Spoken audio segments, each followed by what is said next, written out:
طيب، السلام عليكم ورحمة الله وبركاته.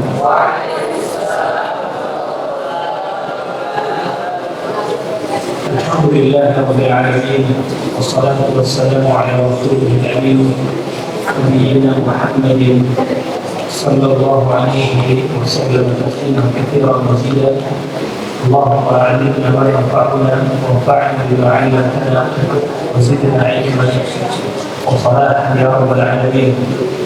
اللهم إنا نسألك بكل اسم هو لك سميت به نفسك أو أنزلته في كتابك أو علمته أحدا من خلقك أو استأثرت به بعلم الغيب عندك أن تجعل القرآن العظيم ربيع قلوبنا ونور صدورنا وجلاء أحزاننا وذهاب همومنا وذنوبنا. اللهم علمنا من القرآن ما نسينا وعلمنا من القرآن ما جهلنا وارزقنا تلاوته آناء الليل وأطراف النهار على وجه الذي يرضيك عنه. اللهم اجعلنا من أهل القرآن الذين هم أهلك وخاصتك يا رب العالمين. الحمد لله للسيد الإخوة الأكارم، الإخوة الأجلاء، نواصل ما توقفنا في الأسبوع الماضي من الكلام حول أحاديث رسول الله صلى الله عليه وسلم التي تتعلق بفضائل القرآن أو الأحاديث التي تتعلق بحفاظ كتاب الله. ونستفيد بمشيئة الله تعالى في هذا المجلس ما بين المغرب والعشاء بحديثين من حديث رسول الله عليه الصلاة والسلام، بحديثين من رسول الله عليه الصلاة والسلام عن أبي أمامة الباهلي رضي الله عنه قال: سمعت رسول الله صلى الله عليه وسلم يقول: اقرأوا القرآن فإنه يأتي يوم القيامة شفيعا لأصحابه. رواه الإمام مسلم. ثم الحديث الثاني عن ابن عمر رضي الله عنهما عن النبي صلى الله عليه وسلم قال: لا حسد إلا في اثنتين: رجل آتاه الله القرآن فهو يقوم به آناء الليل وآناء النهار، ورجل آتاه الله مالا فهو ينفقه آناء الليل وآناء النهار. رواه البخاري ومسلم. ورويناه أيضا من رواية عبد الله بن مسعود رضي الله عنه: لا حسد إلا في اثنتين: رجل آتاه الله مالا فسلطه الله على هلكته بالحق، ورجل آتاه الله حكمة فهو يأتي بها ويعلمها. Hadirin sekalian bersama-sama dimuliakan oleh Allah Subhanahu wa taala, kita melanjutkan pembahasan kita dalam hadis-hadis yang berkenaan dengan keutamaan menghafal dan membaca ayat-ayat Allah Subhanahu wa taala. Pada pertemuan yang sebelumnya kita berbicara tentang hadis Rasulullah SAW yang diriwayatkan oleh Umar bin Khattab radhiyallahu anhu. Hadisnya: inna Allah yarfa'u bi hadzal kitabi aqwaman wa yadh'u bihi akharin. Dan kita sudah ketahui kapan hadis tersebut disebutkan oleh Umar bin Khattab radhiyallahu anhu dan bagaimana kisahnya. Kemudian kita juga mengambil pelajaran dari Atha bin Abi Rabah radhiyallahu anhu. Baik, sekalian, lihat kita di malam ini insyaallah kita akan baca hadisnya ada yang berkata, yaitu Abdullah bin Umar. Dan sebelumnya ada hadis dari seorang sahabat namanya Umamah al-Bahili yang nama asli beliau adalah Sulaim bin Ajlan radhiyallahu ta'ala anhu. Pada sekalian, hadis yang pertama عن ابي امامه الباهلي رضي الله عنه قال سمعت رسول الله صلى الله عليه وسلم يقول كان ابي امامه aku mendengar Rasulullah sallallahu alaihi wasallam berkata, Iqra'ul Quran, bacalah Al-Quran, fa innahu ya'ti yawmal qiyamati syafi'an li ashabihi, rawahu Muslim. Bacalah olehmu Al-Quran, karena sesungguhnya Al-Quran akan datang pada yaumul qiyamah syafi'an li ashabihi, memberikan syafaat sebagai memberi syafaat kepada ashabihi, sahabat-sahabatnya. Hadirin sekalian, Iqra'ul Quran, bacalah Al-Quran. Baca di sini para ulama menyebutkan bisa bentuknya dia menghafalkan. Iqra'ul Quran bisa bermakna zahir ghaib, dia hafal di luar kepalanya menghafalkan, dia menghafalkan, atau Iqra'ul Quran bermakna membaca saja, tidak mesti dia harus hafal. Namun tentunya orang-orang yang menghafal punya derajat yang lebih tinggi daripada mereka yang hanya sekedar membacanya. فَإِنَّهُ يَأْتِي يَوْمَ الْقِيَامَةِ شَفِيعًا لِأَصْحَابِهِ, karena Quran ini nanti di yaumul qiyamah akan menjadi syafaat. Apa artinya syafaat dari sekalian? Apa arti syafaat secara bahasa? Syafaat, menolong. Apa ayatnya? A'udzu billahi minasyaitonir rajim. Bismillahirrahmanirrahim. Wal fajr wa layalin wasyaf'i. Apa artinya wasyaf'i wal watr? Asy-syafa' ada al-watr. Dalam qiraat tadi wasyaf'i wal witr. Apa artinya witir? Apa artinya witir dari sini? Witir. Inna Allaha witrun yuhibbul witr. Witir artinya ganjil. Kalau syafa' artinya lawan ganjil, genap. Dalam hadis Rasulullah SAW, man istajmara falyukir. Apa artinya istijmar?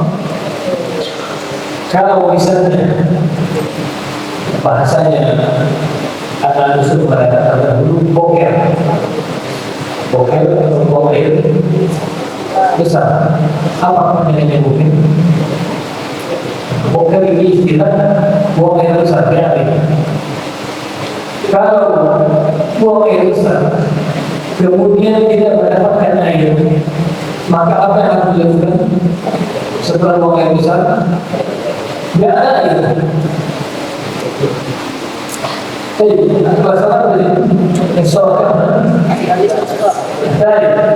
Nah, kita tahu itu bertanya. Cuma pada kau itu bertanya, wala saja orang bishman, tidak ada air. Ngapain?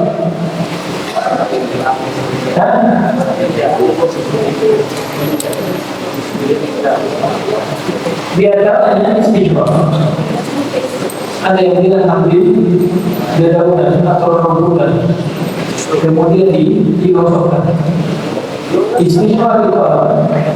Istijmar itu mengambil batu, ia berusaha batu tersebut memiliki minimal dia memiliki tubuh, dan minimal bentuknya itu ada tiga bagian. Ya, bisa dibilang bentuknya segitiga.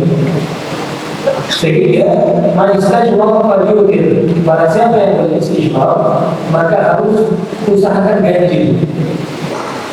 Tiga-tiganya berarti setelah buang air besar tidak ada air sedikit pun, sampai air galon air apa tidak ada air sedikit pun, maka dia berusaha mencari batu tersebut. Kemudian membersihkan dengan ujung yang pertama, dibersihkan. Kemudian ambil ujung yang kedua, dibersihkan. Ambil ujung yang ketiga dan dibersihkan. Maka dengannya dia telah dihukumi sebagai orang yang bersih, walaupun masih ada baunya. Ini mana witir ada sekalian. Nah, apa artinya syafa? Lawannya witir apa? Lawannya witir syafa. Al-Quran ini dikatakan yaumul qiyamah sebagai syafi'an. Kalau ada satu, maka dua, satu ini witir, dua itu syafa. Ini benar. Orang yang sendiri, kalau dalam bahasa budaya biasa disebut dengan jomblo. Kalau dia sudah beristri, maka dia sudah benar. Maka untuk mengobati kesendiriannya, maka dia membutuhkan pasangan.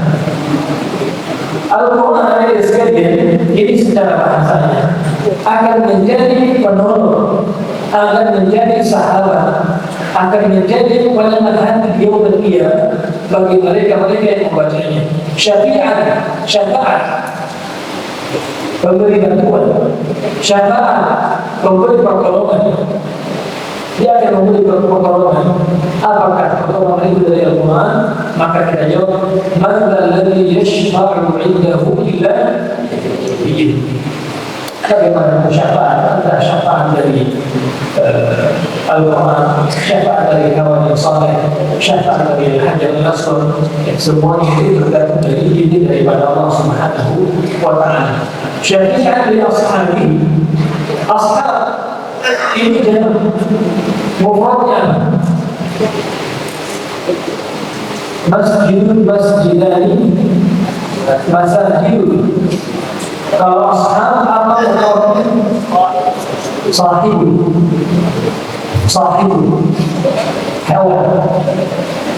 Kata para ulama, mana ashab itu ada sekalian. Al-ashab al-munazil. Kalau ada orang yang jarang dia ketemu, misalnya ketemunya sekali itu pun hanya ketemu di dapur, kemudian dia mengatakan ayat Yufrail ala sahibuka. Ini kurang pas. Yang disebut dengan sahib itu al-mulazim, orang yang selalu bersama-sama, orang yang selalu saling membantu. Al-mulazim orang yang selalu bersama dengan Al-Quran. Kalau hari ini murojaah, kemudian besoknya berhenti murojaah, lusanya tidak murojaah, nanti murojaah ketika mau pada ujian saja, maka bisa jadi dia hanya sekedar dia hanya butuh. Dia nanti mau membaca ketika butuh saja. Dan itu banyak kawan yang seperti itu ada sekalian. Banyak ya. Nanti dia mau SMS kalau ada butuhnya. Nanti dia mendekat kepada kita kalau ada butuhnya. Ada syair Arab kata-kata begini. In qalla mali fala khillu yusahibuni wa in sada mali fa kullu nas kullani. Wa kam min sadiqin li faqdi mali adani wa kam min aduwin li ajli mali sahabani. Ini dalam bersahabat dari sekalian. Makanya kalau mau cari sahabat yang baik, jadikan Al-Quran sebagai sahabat. Karena Al-Quran tidak pernah mengecewakan sahabatnya. Sahabat di dunia tidak ada yang menjaga. Apa buktinya? Apa kata Allah? Ta'arujul malaikat wa ruhu, ta'arujul malaikat wa ruhu. Yang apa setelahnya menggambarkan wala yas'alu halimun. Seorang kawan yang dekat sekali di dunia, dia berkiamat tak ada yang cari kawannya lagi. Ya, kecuali penuh ketika dia berkawan atas dasar ketakwaan kepada Allah. Ada sekalian, Inqalama falakilu yusahibu. Ini kata orang banyak Arab. Kalau sedikit uangku, maka ada kawan yang datang kepada kawan. Wa inzala mali fakullu nasbullani. Tapi kalau uangku tiba-tiba banyak, kiriman datang tiba-tiba semuanya mendekat. Ini apa? Ini kawan hanya ada bukunya. Nanti menelpon SMS kalau ada bukunya. Ada seorang kawan dari seorang kawan saya. Saya buat kalau itu ahli gimana kawannya? Apa jawaban kawan tadi? Masya Allah. Tiba-tiba setelah 3 tahun pisah, baru kali ini dia SMS. 3 tahun pisah, baru kali ini ada SMS. Assalamualaikum ahli gimana kabar? Akhirnya dijawab dengan baik. Waalaikumsalam, alhamdulillah saya sehat walafiat. Masya Allah, gimana posisi akhir dan lain sebagainya. Apa kata kawan yang dihubungi ini? Ini ada apa ini? Kenapa tiba-tiba selama ini tidak pernah menghubungi saya? Kenapa tiba-tiba langsung menghubungi saya? Setelah basa-basi beberapa menit, langsung kepada intinya. Akhir, nanti ada uang kah? Saya butuh bantuan akhir. Ini intinya. Akhirnya apa kata kawan? Ya, karena saya kawan yang ketika di pesantren dikasih pinjam uang 4 juta. 4 juta dari sekalian. Dikasih, Masya Allah. Maka sebanyak tadi, insya Allah bulan September akan saya kembalikan 4 juta ini. Makasih. Itu dipinjam kalau tidak salah di awal tahun. Katanya nanti di bulan September kalau saya sudah panen dari hasil-hasil yang saya tanam, maka saya akan segera membayar dan paling akhir itu di bulan September. Di bulan Februari tidak ada lagi pembicaraan. Minimal bertanya gimana kabarnya akhir. Bulan Maret tidak ada juga tanya-tanya. Tidak ada diskon. Seterusnya sampai di bulan September, di bulan yang ditunggu-tunggu harus dibayar itu 4 juta sekalian. Akhirnya sampai orang ini bisa ingin menghubungi saya. Ini kemana dia? Kenapa sekarang kalau dia itu mungkin. Ternyata nomornya sudah tidak aktif. Menghilang begitu saja. Lewat bulan September, bulan ke-10, bulan ke-11, masuk ke tahun selanjutnya, kita akan kabar dari kawan yang meminjam tadi. Setelah beberapa di tahun selanjutnya, baru kelihatan kawan tersebut muncul kembali. Ketika dia muncul, kata kawan yang meminjam uang, dia muncul seakan-akan tidak kenal dengan saya lagi. Ada sekalian, ini bukan kawan namanya, justru ini namanya pengkhianat.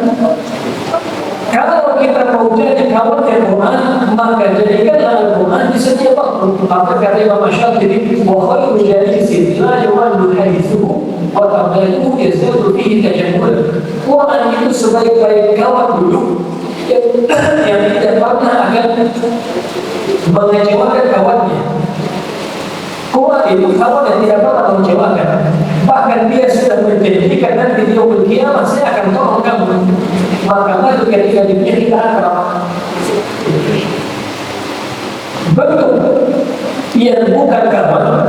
Nanti dia baca Quran kalau butuh saja. Artinya kalau kawan dia terhimpit, kalau saya tak baca Quran, saya sudah lulus. Mau dia baca Quran, setelah lulus dia tinggalkan Al-Quran. Ini persis saya sekalian. Saya tidak sebut nama, ada ustaz kita di Gunung Kembar itu dipinjami oleh kawannya uang, saya lupa apakah 18 juta atau 10 juta. Ada ustaz di Gunung Kembar dijanjikan dengan berbagai macam, nanti kalau saya tidak bayar saya akan jual motor saya, kalau saya tidak bayar saya akan begini, pasti saya bayar. Dikasihlah uang tersebut. Ada sekalian, yang uang tersebut seharusnya dia gunakan untuk kuliah.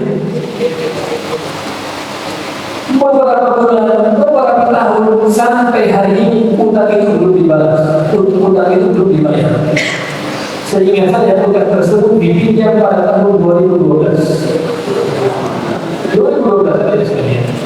Dan setahu saya sampai hari ini utang tersebut belum terbayar. Ada sekalian, itu bukan kawan. Yang namanya sahib itu mulazim. Susah dan senang dirasakan bersama. Bukan sebagaimana kata penyair tadi. Wakam min sadiq, wakam min sadiqin dimari adani.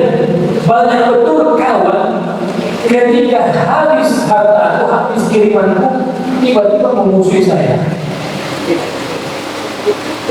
Ada sekalian orang yang biasanya dijauhi itu ketika dia sakit, maka berhati-hati dengan sifat sakit al-bakhil.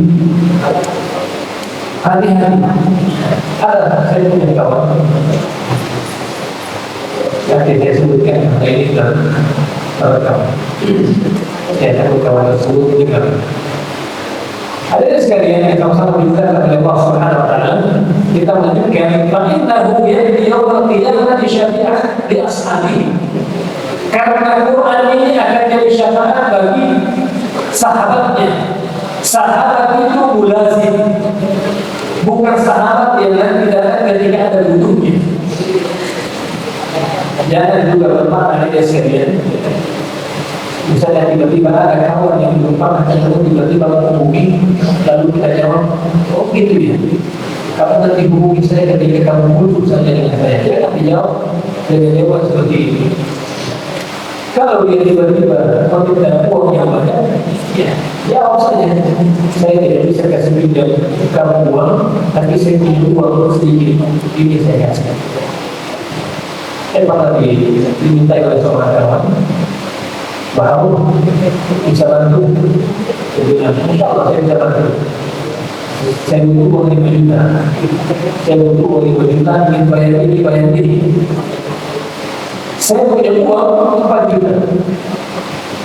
Dia mintanya 5 juta. Sementara saya punya istri dan saya punya anak. Itu tabungan anak dan tabungan istri. Apa saya harus berikan 4 juta tersebut kepada kawan yang butuh? Untuk apa? Untuk bayar ini. Insya Allah bulan depan saya balikan. Gimana proses balikannya? Saya ada usaha. Saya berbangun usaha. Insya Allah kalau usaha tersebut untung saya bayar. Saya tanya, kalau tidak untung, kalau usaha yang tidak untung gimana? Atau hanya kembali modal gimana? Insya Allah saya akan usahakan bayar. Ini sudah bagi saya kurang banyak. Saya bilang kirim ke dia, dikirim ke dia. Saya kirim ke dia 200.000. Ini uang infak dari saya untuk pinjamannya, silakan cari yang lain. Alhamdulillah dia tidak marah, dia tidak tersinggung, maka dia bersyukur. Tapi bisa dibayar dia sekali kalau saya jawab, wah nanti saya juga butuh. Biasanya akan ada rasa-rasa yang kurang enak yang dirasakan oleh seorang kawan dari kawan. Ada sekalian, Quran ini sebaik-baik kawan. Kawan itu yang mulazim.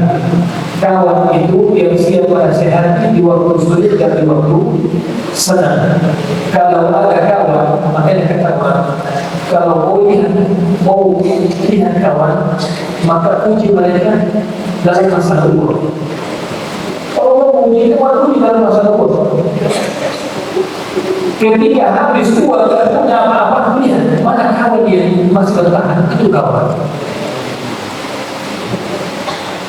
Habis uang itu dan lain sebagainya, tapi masih ada teman yang masih mau memanggil, masih ada teman yang mana sekali masih ada teman yang dekat, itu kawan.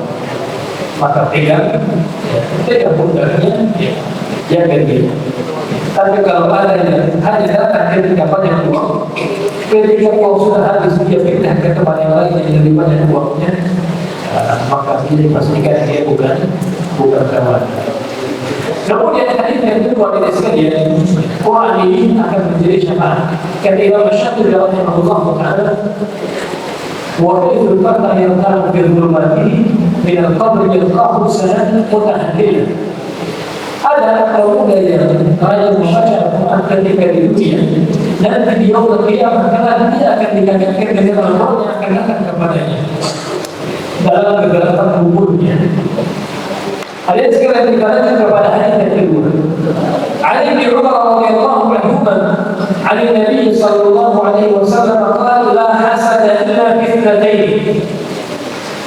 Kata Ibnu Umar dari Rasulullah sallallahu alaihi wasallam, kata Rasul, tidak boleh iri kecuali hanya dalam dua hal. La hasada illa fi ithnatayn. Tidak boleh iri atau tidak ada itu iri kecuali hanya dalam dua hal.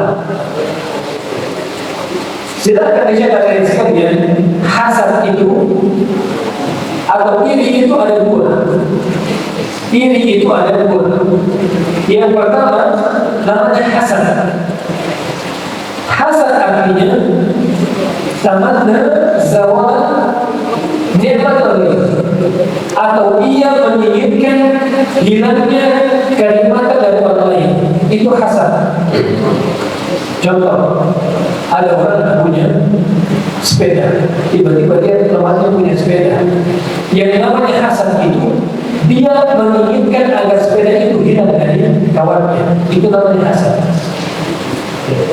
Ini tidak bagus. Yang kedua itu namanya ghibthah bil ghaib. Al-ghaib kemudian ta, kemudian ghaib, kemudian ba, kemudian ta, kemudian ta maftuhah. Ghibthah ini tidak sebagaimana hasad. Ghibthah itu kita menginginkan sama seperti yang dimiliki oleh orang tersebut tanpa harus menghilangkan kalimat dari orang tersebut. Itu namanya ghibthah. Dan inilah yang dianjurkan oleh Islam. Kalau hasad, ada kawannya pintar, bentuk hasad dia menginginkan agar kepintaran tersebut hilang. Hasad itu ada dia temannya banyak hafalannya, dia menginginkan agar hafalan itu hilang. Itu hasad dan itu penyakit dari sekalian. Kalau ghibthah itu kita melihat kawan kita hafal Al-Quran, maka kita juga ingin menghafal sebagaimana hafalannya tanpa harus dihilangkan hafalannya itu kawan. Itu namanya ghibthah. Inilah yang dianjurkan. Kata Rasulullah, dianjurkan ghibthah atau iri itu kepada dua orang. Orang yang pertama, rajulun atahu Allahul Quran, orang yang Allah berikan kepadanya Quran, dan dia bahwa yaqulu bihi ana al-layli wa ana an-nahar, dan orang tersebut mengajarkan dia membaca Al-Quran di siang dan di malam harinya. Silakan iri dengan mereka. Kalau ada kawannya yang hafal Al-Quran, iri dengan dia tanpa mengharapkan hilangnya hafalan tersebut dari kawan. Silakan iri. Ada sekalian, saya pernah ikut sekali dengan salah seorang syekh di Masjid Nabawi. Ya tentunya sampai hari ini masuk ini terus. Namanya Syekh Muhammad Salah Syabani dari Mesir, yang tiap harinya kecuali zuhur, tiap salatnya kecuali zuhur selalu di Masjid Nabawi. Dan setiap kali sholat beliau punya harapan mengajarkan Al-Quran, dan itu dilakukan semenjak beliau masih muda sampai sekarang sudah sangat tua. Saya diingat dengan mobil beliau yang biasa-biasa saja. Kalau tidak salah mobil-mobil zaman dulu, betul-betul mobil-mobil Toyota zaman dahulu, itu yang beliau gunakan. Tapi beliau punya halaqah di subuh hari, halaqah setelah sholat asar, halaqah setelah sholat maghrib, dan halaqah setelah sholat isya. Dan dengan keterbatasan beliau bukan orang kaya, setiap hari Senin dan hari Kamis beliau punya sufrah. Beliau punya sufrah. Sufrah itu tempat buka puasa. Sufrah itu plastik yang dihamparkan. Itu sufrah namanya. Plastik yang dihamparkan, nanti katanya disimpan kurma, disimpan roti, disimpan teh. Maka orang-orang yang puasa datang ke sini. Saya ini tidak boleh. Karena dirinya saya datang kemudian membaca Al-Quran, saya pernah ada beberapa riwayat dari Syekh Salah Syabana, orang yang sangat awam sekali, namun kegigihan beliau membacakan Al-Quran pada untuk diri kepadanya. Sedangkan iri kepada para penghafal Al-Quran, iri dalam tanda kutip ghibtah bukan hasad. Ghibtah itu kita menginginkan hafiz banyak hafalan sebagaimana orang tersebut, dan orang tersebut tanpa kita harapkan hilang hafalannya. Kalau hasad, ini yang bahaya. Itu ada hati yang bagus. Karena hasadnya dia berharap, mudah-mudahan saya punya hati kayak gitu dan dia bilang begini. Biasanya yang terjadi, hilang katanya ini orang, tiba-tiba dia punya kata dia juga. Jadi banyak ada sekali. Waliyahillah.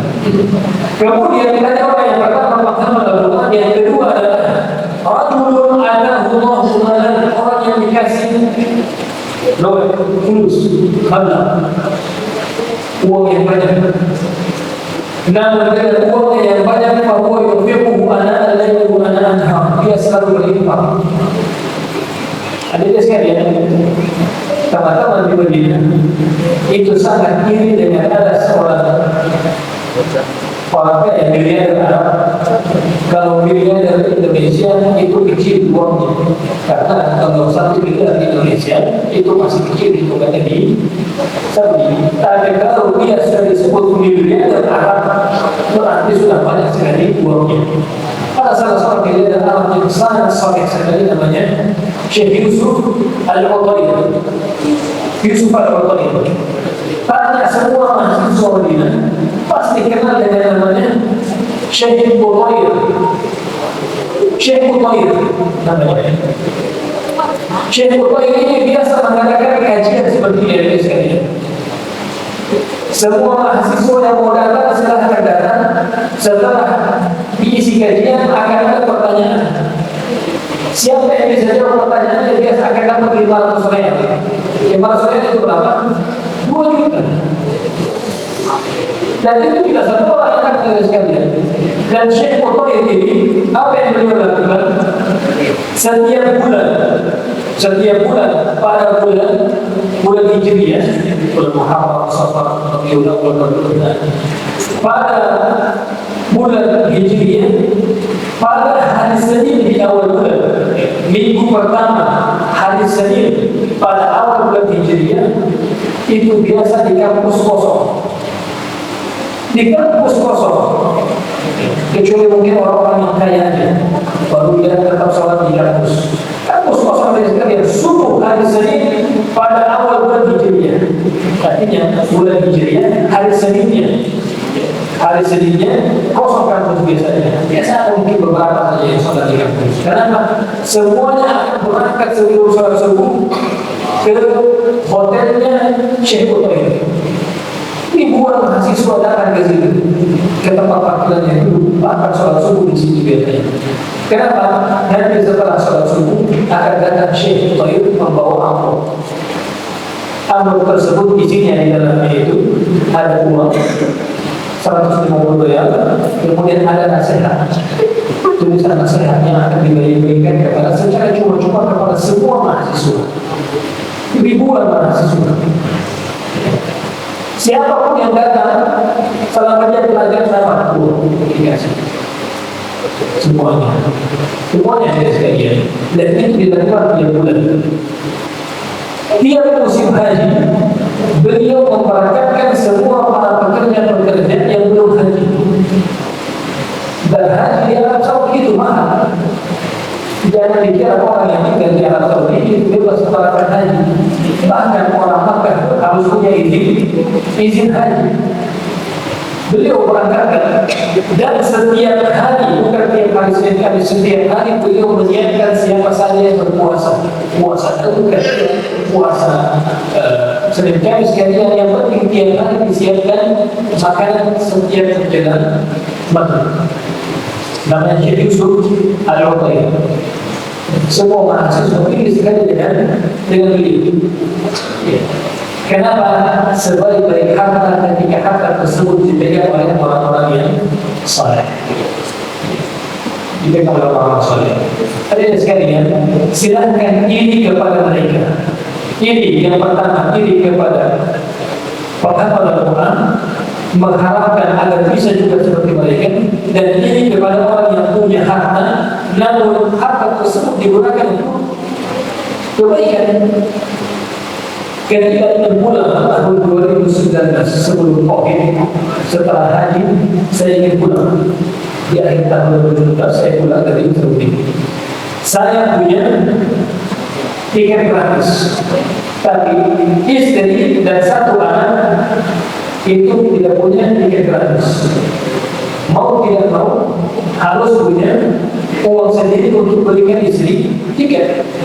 Sementara tiket balik dari Saudi, dari Madinah Munawwarah ke Jakarta itu cuma 8 juta. 2 orang berarti masa sekali. Saya tidak punya uang. Tiba-tiba disampaikan oleh kawan, di sana ada Syekh namanya Syekh Ali Al-Muhaisi. Silahkan datang ke sana, bawa paspor aja. Paspor yang membuktikan kita sudah dicap mendapatkan visa untuk keluar selamanya. Artinya yang kedua tidak balik lagi. Saya pun berangkat ke kantornya ada sekali. Sesampainya di kantornya, dicek datanya. Oh iya, kamu mahasiswa ya, sudah lulus, sudah, alhamdulillah. Kemudian dicek semuanya, istri, mana paspornya, mana paspornya, semua. Kemudian saya katakan, saya akan dapat apa? Kata dia, nanti kamu akan dapat bantuan berupa tiket gratis. Jadi Allah, iya. Tapi bukan di sini. Silakan pergi ke tempat dia sebutkan tempat yang kirimnya di sana di sebelah. Saya kurang tahu selatan atau utaranya bagian. Silakan berangkat ke sana. Dan di samping di kantornya silakan duduk saja di tengah kantor. Akan datang kepada kamu orang yang tua berjenggot panjang, agak kurus-kurus, nanti dia akan sampaikan perangkat saya di sana. Tidak jauh dari sekalian. Sesampainya di kantornya setelah salat maghrib, saya duduk di dalam. Datang orang, tapi datang dulu besar bukan ini. Banyak yang datang, tidak ada yang datang di saya. Sementara pesan dari orang di kantor sebelumnya tadi, jangan kamu hampiri, nanti dia yang hampiri kamu. Jangan kamu hampiri. Sudah berapa yang masuk ke kantor, tidak ada yang hampiri saya. Akhirnya saya bersikeras, bismillah, saya mau tanya, yang mana namanya Syekh Ali Al-Muhaisi. Ketika saya mau bertanya dari sekali baru berdiri, tiba-tiba datang mobil stop di depan kantor, kantornya mewah sekali. Kedua orang dengan sifat-sifat yang digambarkan tadi, kurus, rambutnya putih dan coklat, panjang sampai sini, menggunakan sorban, kurus. Orang yang duduk, kalau dilihat seperti orang yang tidak punya uang, dia datang saya, Assalamualaikum. Dalam hati saya itu Cina. Alhamdulillah. Anda paling mahasiswa untuk bisa mau berangkat, iya, butuh berapa tiket? Butuh berapa tiket? Saya bilang saya hanya butuh 2, istri dan anak. Dia beli kertas, dia terangkan berangkat ke Kudus Saudi, pergi ke tempat pemasaran tiket Saudi Arabia. Sesampainya saya di sana, kamu ngapain? Saya hanya sekedar melihatkan tanda tangan dari Syekh Ali Al-Muhaisi. Langsung kata orang korban tersebut mengatakan, kamu mau terbang di tanggal berapa? Mau tempatnya bagaimana, mau ditawari semuanya. Masya Allah, saya dari itu, dan saya masih tulis catatannya. Saya tulis doa untuk beliau Dan saya berharap semoga Allah Subhanahu wa taala memberikan umur yang panjang kepada Syahari Al-Muhsin. Saya mengira saya saja yang mendapatkan tiket gratis. Ternyata semua mahasiswa yang punya istri dan punya anak, walaupun anaknya 15, anaknya 10, ditanggung oleh beliau. Beliau hanya mensyaratkan silahkan pulang ke negara dan ajarkan Islam di sana. Ajarkan Islam di sana. Apa yang beda-beda? Tidak perlu pulang ke sana nanti kamu buat video doakan saya. Tidak ada seperti itu. Silahkan pulang ke kampungmu dan ajarkan Islam di negara dengan baik. Saya dapat kisah dari kawan orang Uzbekistan. Pak Uzbekistan, dia punya tiket. Namun dia punya anak banyak. Akhirnya ketika dia berangkat dan mendapatkan bantuan dari syekh tersebut, ternyata ada sekalian, dia sudah punya tiket. Ketika diberikan tiketnya kurang satu. Dia punya anak 7, istri 1, sudah full kursi, habis sisa 1 orang. Sisa 1 anak belum mendapatkan tiket. Akhirnya apa yang dilakukan oleh Syekh? Kata Syekh, silahkan carikan dia penerbangan yang lain. Mungkinkan dia yang lain.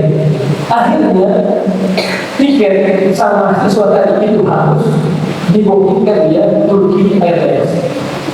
Maskapai Turki, tiket yang baru untuk semua dia dan anak-anaknya. Dan itu dilakukan ada sekalian. Kenapa? Ini yang terbaik ketika uang dan harta itu jatuh kepada tangan orang-orang yang salah. Tapi ketika uang itu jatuh kepada tangan orang-orang yang salah, siapa usaha yang gampang hari ini. Mudah-mudahan di antara santri-santri yang bersumpah ada yang miliar dan miliar yang bersumpah salah. Kalau punya banyak uang, jangan lupa tempat bagi ini.